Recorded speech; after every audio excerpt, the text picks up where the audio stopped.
na contabilidade, existem vários tipos de demonstrações contábeis.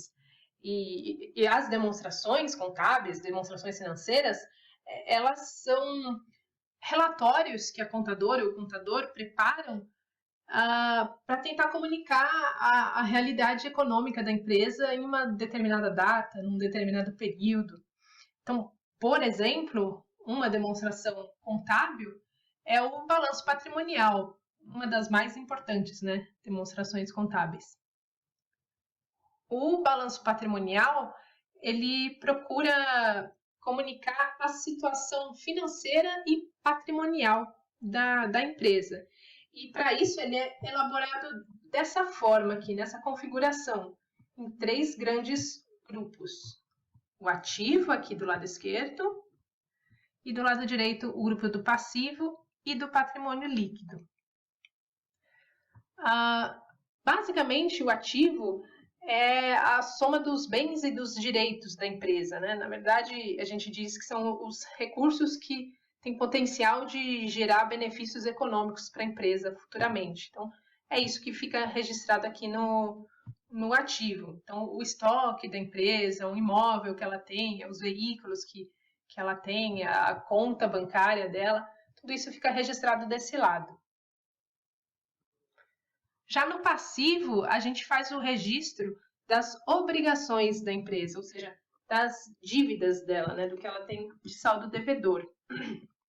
Então, por exemplo, empréstimos, financiamentos, impostos a pagar, salários a pagar, contas a pagar, tudo isso fica aqui nesse grupo do passivo.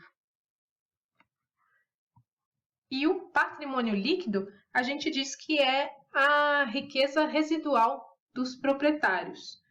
Ou seja, é o que sobra se de todos os recursos que eu tiver no ativo, eu descontar todas as obrigações do passivo, o que eu vou ter é justamente o valor do patrimônio líquido, né? De quanto que sobra para os proprietários.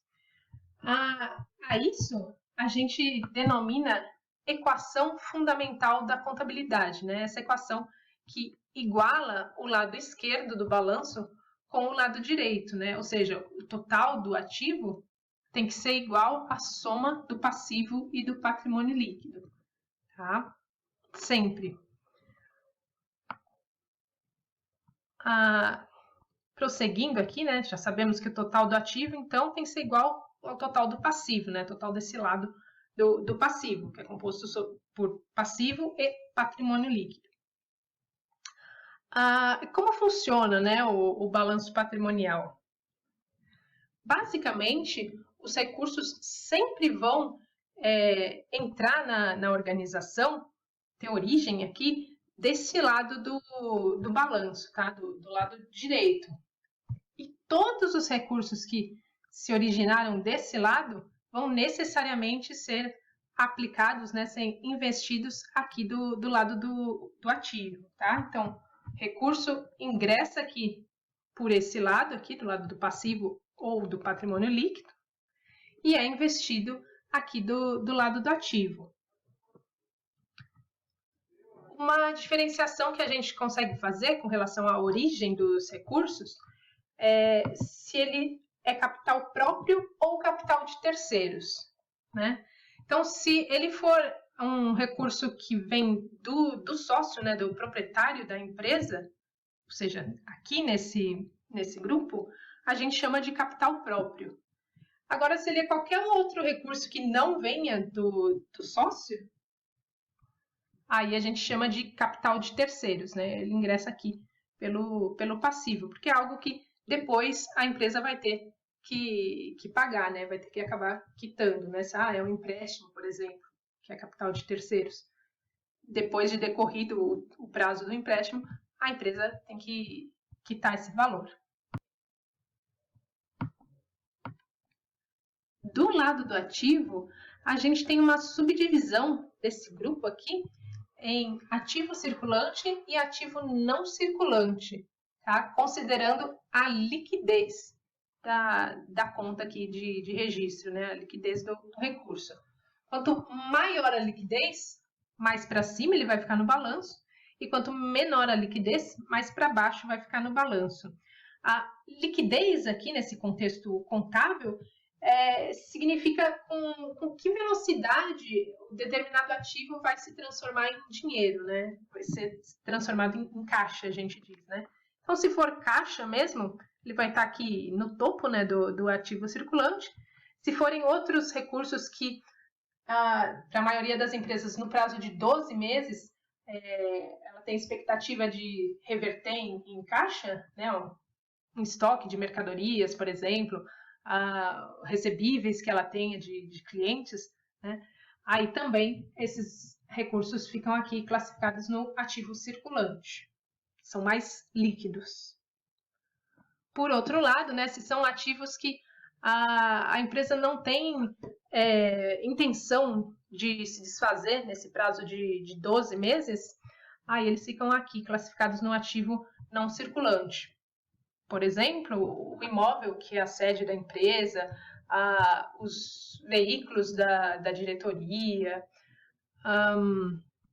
softwares que a empresa tem a propriedade. Então, esses recursos ficam classificados aqui no grupo do ativo não circulante.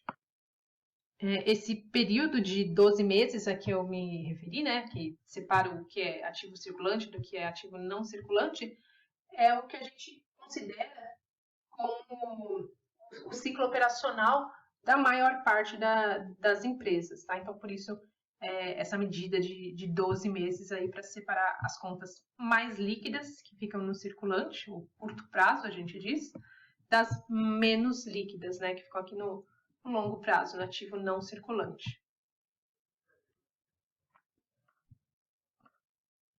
Do lado do passivo, a mesma coisa, né? A gente tem a divisão desse grupo do passivo em passivo circulante e passivo não circulante, né? Conforme seja de curto ou longo prazo. Também o critério que a gente usa é o ciclo operacional da empresa, então, para quase todas as empresas, vai ser de 12 meses, né? Essa separação entre o que é circulante e não circulante, menor que 12 meses, maior que 12 meses. Só que aqui, no caso do passivo, né, não é a liquidez que a gente está observando, né? A gente chama de exigibilidade, né? O grau de exigibilidade.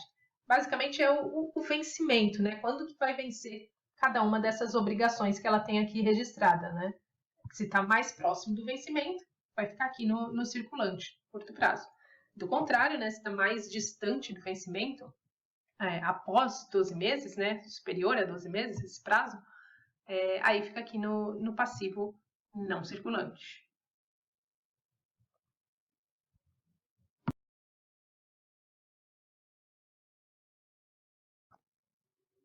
No balanço patrimonial, nós podemos encontrar 3 tipos de situações patrimoniais diferentes. A gente vai analisar cada uma delas. Para começar, vamos ver a situação patrimonial positiva. Nesse caso, quando a gente tem uma situação patrimonial positiva, o lado do ativo é maior do que o passivo exigível. E aí, como consequência, o PL, o patrimônio líquido, é maior do que zero, é positivo. Vamos ver isso no balanço para ficar mais claro. Então, nesse caso aqui, de uma situação patrimonial positiva, eu tenho que o ativo, nesse caso é 10 mil reais, nesse exemplo, ele é maior do que o saldo que eu tenho aqui no passivo, né, de dívidas, de obrigações, que é de 7 mil reais. Ou seja, 10 mil reais que eu tenho de bens é maior do que eu tenho de dívidas. E seguindo a equação fundamental da contabilidade, né, para bater o saldo desse lado do ativo com esse lado aqui do passivo, consequentemente eu vou ter que ter 3 mil reais no patrimônio líquido. 3 mil reais é maior que zero, né? Então, a situação patrimonial aqui é positiva. Pode acontecer da empresa estar com uma situação patrimonial negativa, né? Nesse caso, é o inverso, né? O ativo é menor do que o passivo, e aí, como consequência, o patrimônio líquido vai ser menor que zero, vai ser negativo. Então, vamos voltar no balanço. Supondo que a empresa tem aquele mesmo saldo de R$10.000 no ativo, né, de bens e direitos, e só que nesse caso aqui, ela acumulou mais dívidas, então ela tem no passivo R$12.000. Então, olha aqui que o passivo é até maior um pouquinho do que o total do ativo, né? Nesse caso, como tem que bater o lado do ativo e o lado do passivo, ou seja, ambos têm que ser igual, conforme a equação fundamental da contabilidade, eu tenho que o meu patrimônio líquido vai ser de R$2.000 negativos, né? Porque aí 12.000 menos 2.000 vai dar R$10.000. R$10.000 de saldo bate aqui com os R$10.000 do ativo. Então, nesse caso, é uma situação patrimonial negativa. Se tudo que a empresa tem, vamos dizer, na conta bancária dela for R$10.000, mas ela tem 12.000 de dívidas para pagar, nem que ela tire todo o saldo da conta bancária para pagar as dívidas, ainda vai sobrar para os sócios o pagamento aqui de R$2.000. Vai ficar faltando, né? Na empresa não tem tudo isso registrado. Evidentemente, essa é uma situação ruim para a empresa, né? É negativa.